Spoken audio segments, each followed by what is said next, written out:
Eu não entendo sobre esses vários tipos de anjos. Para mim, eram anjos que são de Deus e os demônios que são os anjos que caíram. Ou o anjo é bom ou ruim. Assim era na minha cabeça. Anjo da morte para mim era demônio. Sim, basicamente é isso, né? Mas houveram algumas quedas.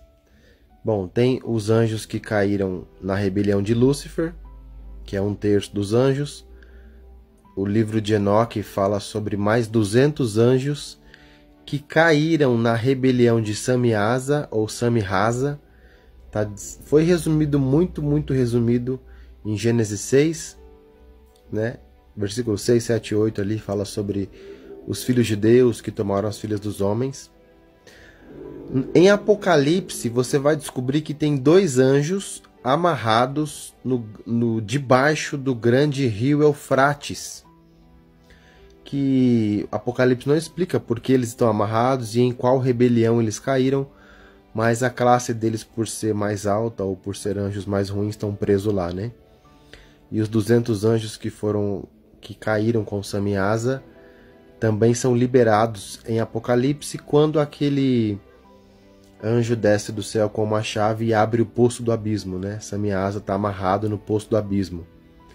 Quando você vai ler ali o livro de Enoque, Enoque fala sobre mais outros 7 anjos que estão amarrados em um outro lugar, um outro céu, não o céu de Deus, mas um outro céu. Enoque fala ali sobre 7 céus.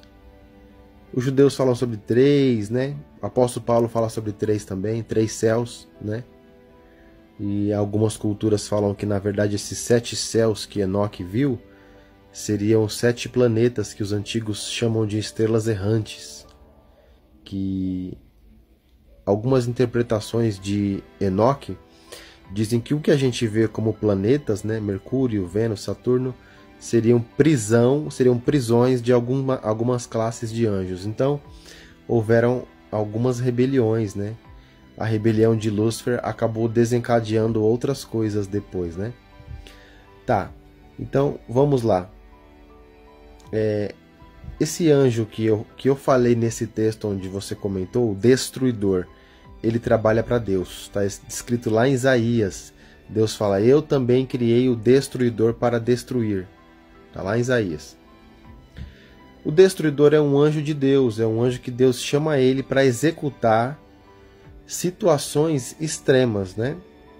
Ele apareceu ali no Egito, foi ele quem matou os primogênitos, o destruidor. E quando Davi fez o censo em Israel, o destruidor também apareceu. Ele só levantou a sua espada assim, ó, levantou a mão, né, com a sua espada. E os israelitas morriam de peste, de doença, na hora. É um anjo muito poderoso. E Davi, quando viu a cena, temeu tanto. Quando ele viu aquele anjo, não é um anjo comum, né? Davi temeu tanto que ele clamou a Deus para Deus tirar aquele anjo. Deus ouviu a oração, o destruidor foi tirado. E os sacerdotes chamaram Davi para ir ao templo, oferecer sacrifícios ao Senhor. E Davi não queria sair do palácio com medo da visão, porque ele viu o destruidor, com medo ele não queria sair, de tão terrível que era a visão. Os anjos da morte, a Bíblia não dá muita explicação, não é, sobre quem são os anjos da morte, mas o que se deixa subentendido, né? Como Satanás é aquele que tem o aguilhão da morte, que é o pecado, e como o próprio Jesus diz que tomou a chave do inferno e da morte de Satã, então no Antigo Testamento a chave da morte ficava com Satã, então os anjos da morte trabalhavam para o inferno, né? O salário do pecado é a morte. Então Satanás podia matar a todos os homens que pecaram, né? Com a permissão de Deus, é claro. Satanás cometeu o maior erro da vida dele quando ele matou um inocente, ele matou Jesus. Ele não tinha autorização para matar quem não tivesse pecado. Então, por isso ele perdeu todas as chaves, né? e a autorização legal ali para atuar nessa área. Mas ainda assim, ainda hoje, os anjos da morte, que não é um anjo só, são vários, né? Os anjos da morte, eles trabalham, são demônios, né? Mas só podem matar com a autorização de Jesus.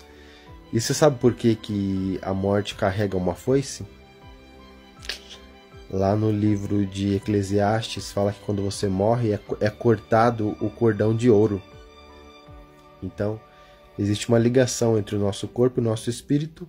É algo espiritual, né? Mas é um cordão de ouro, né?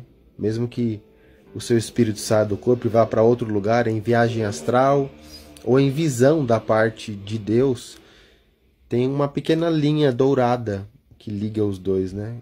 O Salomão é que fala sobre isso. A morte carrega uma foice porque quando essa linha é cortada, o espírito não consegue voltar mais para o corpo, tá? Eu tô entrando em assuntos mais profundos aqui, né? Mas é mais ou menos por aí. Fica na paz.